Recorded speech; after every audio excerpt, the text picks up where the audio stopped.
અરવલ્લી જિલ્લાના સુપ્રસિદ્ધ યાત્રાધામ શામળાજીના અટકેલા વિકાસ અને વિસ્થાપિતોના પુનર્વસન મુદ્દે તાલુકા કોંગ્રેસ સમિતિ દ્વારા મામલતદારને આવેદનપત્ર પાઠવવામાં આવ્યું હતું.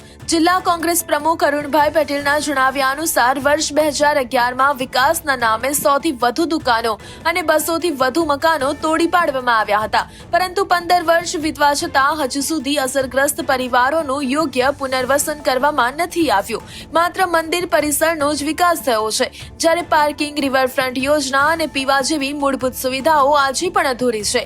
આ સાથે જ શામળાજીને નવો તાલુકો જાહેર કર્યા બાદ પણ સરકારી કચેરીઓ પૂર્ણ રીતે કાર્યરત ન થતા સ્થાનિકોએ હાલાકી ભોગવવી પડી રહી છે. કોંગ્રેસના આગેવાનોએ માંગ કરી છે કે ટીપી યોજનાને ત્વરિત મંજૂરી આપી વિસ્થાપિતોને ન્યાય આપવામાં આવે અને યાત્રાળુઓ માટેની સુવિધાઓમાં તાત્કાલિક વધારો કરવામાં આવે. જો તંત્ર દ્વારા હકારાત્મક કાર્યવાહી નહીં કરવામાં આવે તો આગામી સમયમાં ઉગ્ર આંદોલનની ચીમકી પણ ઉચ્ચારવામાં આવી છે.